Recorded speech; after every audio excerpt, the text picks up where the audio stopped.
नमस्कार, बहुत स्वागत है आपका। आप देख रहे हैं धर्मा सन्मार्ग।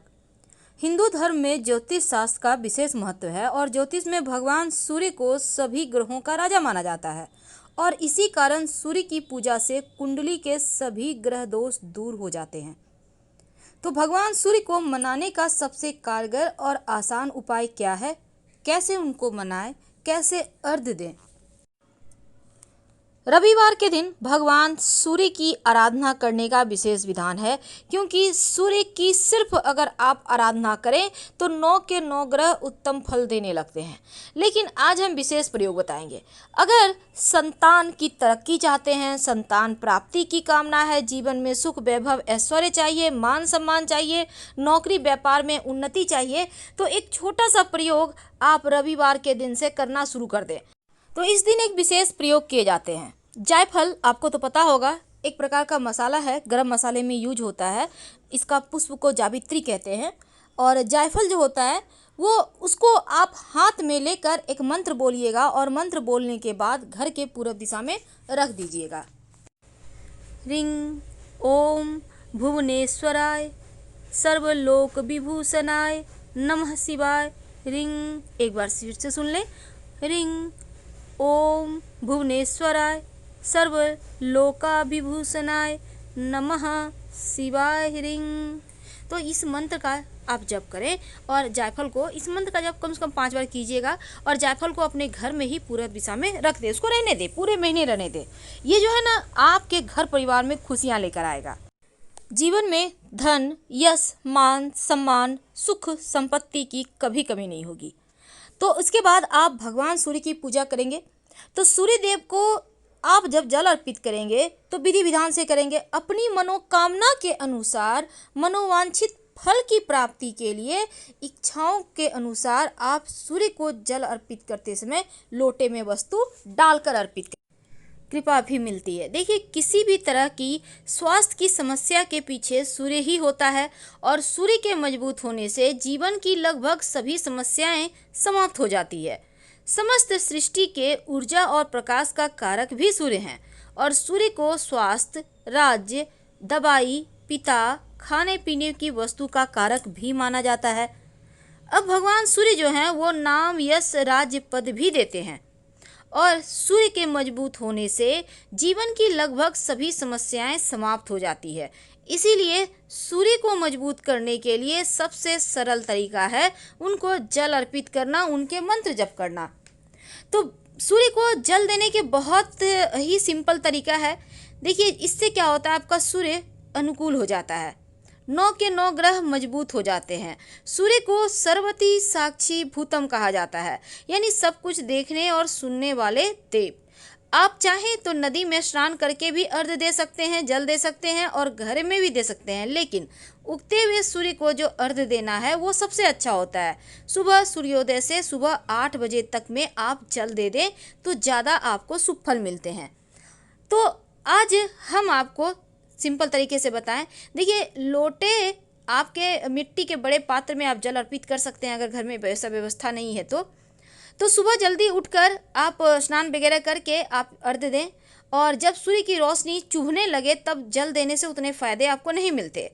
बिना स्नान किए सूर्यदेव को जल भूल कर भी मत चढ़ाइए और अगर जल चढ़ाने के बाद इसके छींटे पैरों में पड़ते हैं तो हालांकि हल्के फुल्के पड़ रहे हैं, आप किसी चीज़ में जैसे कि मिट्टी के गमले हैं, पौधे हैं, उसमें डाल रहे हैं, हल्के फुल्के पड़ रहे हैं तो दोष नहीं है, लेकिन डायरेक्ट नहीं करें, इसका ध्यान रखना है। अब सूर्य देव को अगर आप जल अर्पित करते हैं तो आपका पिता का साथ आपको लंबे समय तक मिलता है और परिवार में विशेष सम्मान भी मिलता है।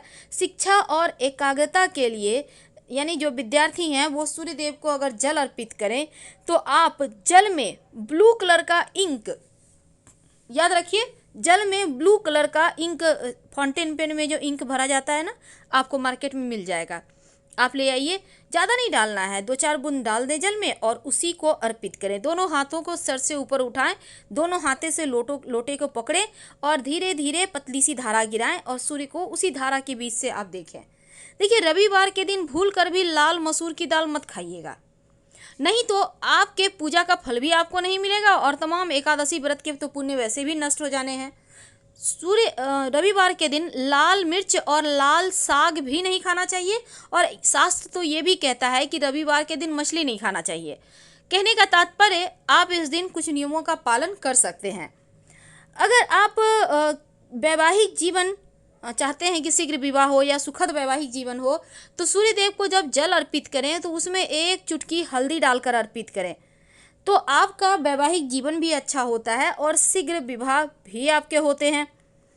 अब दूसरी तरफ, अगर आप जीवन में सभी चीज़ों में लाभ प्राप्त करना चाहते हैं तो सूर्य देव को प्लेन वाटर अर्पित करें। सादा जल कुछ मत डालिए, सिर्फ प्लेन वाटर आप अर्पित करें, चारों दिशाओं से आपकी सुरक्षा होगी। वैसे 1 चुटकी चंदन डालकर भी अर्पित किया जा सकता है। अगर आप कोई मीठी वस्तु जैसे कि मिश्री है डालकर अर्पित करते हैं तो जीवन में खुशियाँ आती हैं। गुड़ डालकर अर्पित करते हैं या गुड़ डालकर अर्पित करने का विधान नहीं है तो आप वहीं पर कहीं साइड में रख दें, चींटियाँ खा लेंगी, और आप जल अर्पित कर लें, सादा जल। अगर आपके जीवन में आपको लगता है कि कर्जे बहुत हो गए या फिर कोई आपका पैसा ले लिया है, फंस गया, दे नहीं रहा, या धन की मुश्किलें हैं, तो आप लाल मिर्च के बीज आपको मार्केट में मिल जाएगा। आप थोड़ा सा, आप चाहें तो घर में भी निकलवा सकते हैं। लाल सूखा हुआ मिर्च का बीज थोड़ा सा निकलवा के किसी चीज़ में स्टोर कर लें और रोज़ 1 चुटकी उठाएं या फिर 11 दाने बीज लेकर जल में डालकर भगवान सूर्य को अर्पित करें और उनसे प्रार्थना करें तो धन की मुश्किलें दूर होती हैं, कर्जों से राहत मिलती है, फंसा हुआ रुका हुआ धन मिल जाता है। सूर्य देव को जब आप जल अर्पित करते हैं, अगर अक्षत मिलाकर अर्पित करें और अक्षत के साथ तिल भी डाल दें तो पितृदोष शांत हो जाता है, पितरदेव की बाधाएं शांत हो जाती हैं और उनका आशीर्वाद मिलता है। अगर आप चाहते हैं कि आपका स्वास्थ्य अच्छा रहे, तब सूर्य देव को जल अर्पित करते समय जल में रोली या फिर लाल चंदन थोड़ा सा डालकर फिर जल अर्पित करें तो आपका स्वास्थ्य अच्छा रहेगा। और सिर्फ काला तिल अर्पित करते हैं तो पितृदेव शांत हो जाते हैं, उनको मुक्ति मिलती है, तृप्ति मिलती है और आपके जीवन में जो भी बाधाएं हैं पितृदोष के, वो समाप्त हो जाते हैं। लाल गुड़हल का पुष्प डालकर अगर अर्पित करें तो शत्रु विरोधी भी शांत रहते हैं और नौकरी, इंटरव्यू वगैरह में भी आपको सफलता मिलती है। तो सूर्य देव को अर्घ्य देते समय तमाम चीज़ें अब बहुत सारे दर्शकों का ये भी सवाल होता है कि क्या सब कुछ एक साथ डाला जा सकता है। देखिए, डाला तो जा सकता है, कोई दिक्कत नहीं है, लेकिन एक बात का ध्यान रखिएगा कि तांबा का लोटा सबसे ज़्यादा अच्छा होता है। और सूर्य देव को जल अर्पित करने से आपके अंदर एक एनर्जी आती है, रोगों का नाश होता है, आयु वृद्धि होती है, सुख बढ़ता है। इसीलिए सुबह सुबह ही अर्घ्य दें तो बढ़िया है। और सुबह अगर जल अर्पित करते समय कुछ चीज़ें आप लोटे में डाल देते हैं तो कई लाख गुना फल आपको मिलता है। तो वैसे तो सूर्य देव को जल चढ़ाने का महत्व और फायदे पौराणिक कथाओं में भी मिलता है, क्योंकि सूर्य देव को रोजाना जल अर्पित करने से घर में सुख शांति आती है, आपका स्वास्थ्य अच्छा रहता है।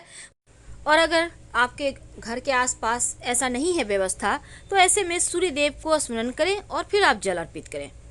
लेकिन एक बात ध्यान रखिएगा कि सूर्य उदित हो चुके हों आकाश मंडल में, तो सूर्य और शिवलिंग दोनों पर ही आप जल में चंदन डालकर अर्पित कर सकते हैं। सूर्य देव को लाल चंदन डालकर और शिवलिंग पर सफ़ेद चंदन डालकर। सूर्य देव को लाल कनेर के पुष्प भी अर्पित कर सकते हैं और साथ ही साथ एक ऐसा मंत्र जो आपकी कामनाओं की पूर्ति करता है, और वो है गायत्री मंत्र।